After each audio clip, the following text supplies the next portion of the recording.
ഞാനും എൻ്റെ ഫ്രണ്ട്സും കൂടി ഒരു ഗെറ്റ് ടുഗദർ ആലോചിക്കുന്നുണ്ട്. ഞങ്ങളുടെ 10th കൂട്ടുകാരുമായി. നിങ്ങളെ കൂട്ടി പോകാമെന്നാണ് ഞാൻ ആദ്യം വിചാരിച്ചത്. എൻ്റെ പഴയ ഫ്രണ്ട്സുകളൊക്കെ നിങ്ങൾക്ക് ഒന്ന് പരിചയപ്പെടുത്തി തരാമെന്ന് ഞാൻ കരുതിയിരുന്നു. 10th പഠിക്കുമ്പോൾ എൻ്റെ കയ്യിൽ നിന്ന് വഴുതിപ്പോയ ഒരാളുണ്ടായിരുന്നു. മോഹിച്ചത് എല്ലാം സ്വന്തമാക്കിയിരുന്ന എനിക്ക് അത് ഒരു വലിയ തിരിച്ചടി തന്നെയായിരുന്നു. ഞാൻ അവനെ പ്രപ്പോസ് ചെയ്തിട്ടും അവൻ എന്നെ മൈൻഡ് ചെയ്തില്ല. ഞാൻ സുന്ദരിയല്ല ഫൈസിക്ക, എന്നെ നോക്ക്, എന്നെ കാണാൻ ഭംഗിയില്ലേ, എന്നിട്ടും അവൻ എന്നെ മൈൻഡ് ചെയ്തില്ല. അവനും അവൻ്റെ കുടുംബവും നാട്ടിലെത്തിയിട്ടുണ്ട്. അവർക്ക് വേണ്ടിയിട്ടാ ഈ ഗെറ്റ് ടുഗദർ. അവനിക്ക് ഞാൻ കാണിച്ചു കൊടുക്കാം ഈ ഷാഹിൻ ആരാണെന്ന്. അവളുടെ മുഖം ഒന്ന് മാറി. പൂർവ്വകാമുകൻ്റെ ചരിത്രം ഭർത്താവിനോട് വിളമ്പുന്നവൾ. ഇവളൊക്കെ ശരിക്കൊരു പെണ്ണാണോ? ഫൈസി ഒന്ന് അന്തം വിട്ട് അവളെ നോക്കി. എന്തിനി എന്നെ തന്നെ സംശയിക്കുന്നവളല്ലേ? ഒന്ന് ഫോൺ എടുത്താൽ ആരും വിളിച്ച്, എവിടെ നിന്ന് വിളിച്ച്, എന്തൊക്കെ അറിയണം? ഇവൾക്ക് തൊട്ടതും പിടിച്ചതും എല്ലാവർക്കും സംശയം. ഇവളുടെ കൂടെ കഴിഞ്ഞാൽ എനിക്ക് തന്നെ ഒരു അവാർഡ് തരണം. ഓഫീസിൽ നിന്ന് വന്നു കഴിഞ്ഞാൽ ഷർട്ട് ആദ്യം ഒന്ന് ചെക്ക് ചെയ്യും. പെണ്ണിൻ്റെ മുടിയുണ്ടോ, എവിടെയെങ്കിലും ചുളിവുണ്ടോ? പോരാത്തതിന് അവൾ ഓഫീസിൽ വന്ന് CCTVയും ചെക്ക് ചെയ്യും. എങ്ങോട്ടെങ്കിലും അനങ്ങണമെങ്കിൽ പോലും അവൾ അനുവാദം തന്നിട്ട് വേണം. രാവിലെ ഓഫീസിൽ പോവുക, തിരിച്ച് വീട്ടിലേക്ക് വരിക. അത് തന്നെയല്ലേ ഞാൻ ഇത്ര ദിവസം ചെയ്തുകൊണ്ടിരിക്കുന്നത്? മതിയായി, എല്ലാം മതിയായി. ഇനി എനിക്കിവിടെ നിൽക്കാൻ കഴിയില്ല. ഷാഹിന, എന്നും ഷാഹി എന്ന് തേനും പാലും കൂട്ടി വിളിക്കുന്ന ഫൈസി അവളെ ഉറക്കെ വിളിച്ചു. എന്താ ഫൈസിക്ക, നിങ്ങൾ പറഞ്ഞോ? നിങ്ങൾ ഇങ്ങനെ ഉച്ചയിട്ട് പറയണമെന്നൊന്നുമില്ല, എനിക്ക് നന്നായിട്ട് ചെവി കേൾക്കാം. ഇനി ഞാൻ ഇവിടെ നിൽക്കുന്ന പ്രശ്നമില്ല, ഞാൻ ഇവിടെ നിന്ന് പോവുക. മര്യാദയുടെ ഭാഷയിലാണ് പറയുന്നത്. നീ എൻ്റെ കൂടെ വരണം. അവനൊന്ന് ധൈര്യം സംഭരിച്ചുകൊണ്ട് അവളോട് പറയാൻ തുടങ്ങി.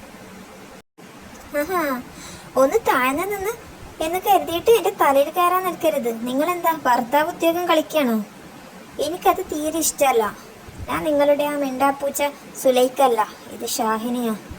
അവളെപ്പോലെ എന്തും കേട്ടു നിൽക്കുമെന്ന് നിങ്ങൾ പ്രതീക്ഷിക്കരുത്. എന്തായാലും നിങ്ങൾക്ക് പോകണം. എൻ്റെ ഗെറ്റ് ടുഗദറിന് ശേഷം നിങ്ങൾക്ക് നിങ്ങളുടെ വീട്ടിലേക്ക് പോകാം. അതുവരെ ഇവിടെ നിൽക്ക്. നിങ്ങളെ കൊണ്ട് എനിക്കൊരു ആവശ്യമുണ്ട്, അതുകൊണ്ടാണ്. അതും പറഞ്ഞ് അവൾ ഹാൻഡ് ബാഗ് എടുത്ത് അവളുടെ റൂമിലേക്ക് കയറി. ഫൈസി അന്തം വിട്ടുകൊണ്ട് ആ വലിയ വീടിൻ്റെ ഹാളിൽ ഒറ്റക്കായി നിന്നു. അല്ല ആമിനാത്ത, നിങ്ങൾ എന്താ കാണിക്കുന്നത്? അലക്കുകയാ? എൻ്റെ പഠിച്ചോനെ, ഞാൻ എന്താ കാണുന്നത്? ഇനി ഞാൻ സ്വപ്നം വല്ലതും കാണുകയാണോ? ആയിഷാത്ത ഒന്ന് കണ്ണു തിരുമ്മി. അല്ല, സ്വപ്നമല്ല, ഇത് റിയൽ ലൈഫ് തന്നെ. അവർ ഒന്ന് അന്തിച്ചു നിന്നു. അല്ല, നിങ്ങളെ കോലെന്താ ഇങ്ങനെ? നിങ്ങൾ ഡയറ്റിലാ? അതാ വർക്കൗട്ടാണോ? അതിൻ്റെ വർക്കൗട്ടാണോ ഈ നടന്നുകൊണ്ടിരിക്കുന്നത്? അല്ല, എവിടെ നമ്മുടെ പുതിയ പെണ്ണ്? ഓള് പൊളിയാട്ടോ. ഓളെ ഡാൻസൊക്കെ ഞാൻ ഫോണിൽ കണ്ടു. എന്താ രസം അതൊക്കെ കാണാനും. ഞാൻ എൻ്റെ ചെറിയ മോളുടെ അടുത്ത് വിരുന്ന് പോയതായിരുന്നു. എൻ്റെ പേരക്കുട്ടികൾ എനിക്ക് എല്ലാ വീഡിയോയും ഫോണിൽ കാണിച്ചു തന്നു. ഞാൻ കല്യാണത്തിനൊന്ന് കണ്ടതാ. പിന്നെ ഇവിടുത്തെ വിവരമൊന്നും ഇല്ലല്ലോ, അതുകൊണ്ട് നിങ്ങളെയും അവളെയും ഒന്ന് കാണാൻ വേണ്ടി പോന്നതാ. പിന്നെ എൻ്റെ പേരക്കുട്ടി പറഞ്ഞു അവളോട് ഇൻസ്റ്റഗ്രാമിൽ അവനെ ഒന്ന് ഫോളോ ചെയ്യാൻ. അവൾ ആ കുന്തത്തിലൊക്കെ ഭയങ്കര ഫേമസ് ആണത്രേ.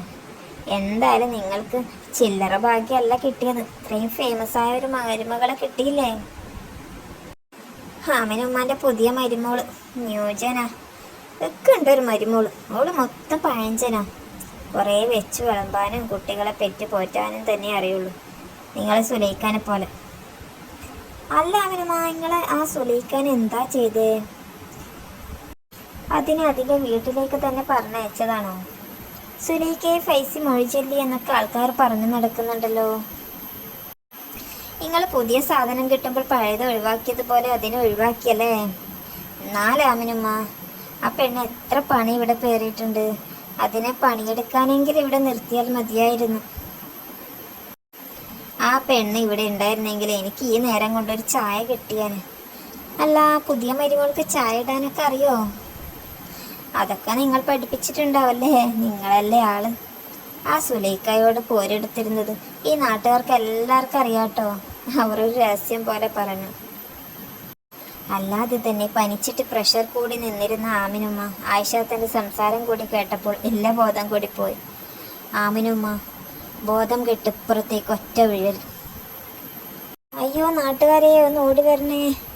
ആയിഷാത്ത ആളുകളെ വിളിച്ചുകൂട്ടി. എങ്ങനെ ജീവിച്ചിരുന്ന ഒരാളാ ആ കിടപ്പ് കിടക്കുന്നത് കണ്ടില്ലേ? ആയിഷ ഇല്ലാത്ത ദുഃഖം അഭിനയിച്ച് തല ഒന്ന് ആട്ടിക്കൊണ്ട് അവിടെ നിന്നവരോട് പറഞ്ഞു. അതിന് ആമിനമ്മ എന്നിവിടെ ഒറ്റക്ക് നിൽക്കാൻ തുടങ്ങിയതാ. കല്യാണം കഴിഞ്ഞ പിറ്റേന്ന് തന്നെ ആ പെണ്ണ് ഫൈസീനെ കൊണ്ട് അവളുടെ വീട്ടിലേക്ക് പോയിരിക്കുന്നു. അത് ശരി, ഞാൻ അന്ന് ആ പെണ്ണിനെ കണ്ടപ്പോൾ തന്നെ എനിക്ക് മനസ്സിലായി അവൾ ശരിയല്ല എന്ന്. എന്തായിരുന്നു അവള് ഒരു തുള്ളല്! ഇപ്പോൾ ഉള്ള പെൺകുട്ടികളൊക്കെ ന്യൂജനാണെന്നൊക്കെ പറഞ്ഞ് നടക്കല്ലേ? ഒക്കെ വെടക്കെട്ട സാധനങ്ങളാ. കല്യാണം കഴിഞ്ഞ് പിറ്റേന്ന് ഉമ്മാനെ ഒഴിവാക്കിയിട്ട് ഓനെ കൊണ്ടുപോയില്ലേ? ഇത്ര നേരം ആമിനമ്മയുടെ ഷാഹിനയുടെ മഹിമ പാടി പുകഴ്ത്തിയിട്ട് ഒന്ന് കളം മാറ്റിച്ച വിട്ട് ആയിഷാത്ത അവളുടെ കുറ്റം പറയാൻ തുടങ്ങി. നിങ്ങൾ ആരെങ്കിലും അതിൻ്റെ മുഖത്ത് ലേശം വെള്ളം തെളിച്ചു കൊടുക്കുക, പിന്നെ പ്രസംഗിക്കാം. അവിടെ കൂടി നിന്നിരുന്ന് ജബ്ബാറിക്ക ആയിഷാത്താനെ ഒന്ന് തുറച്ചു നോക്കി.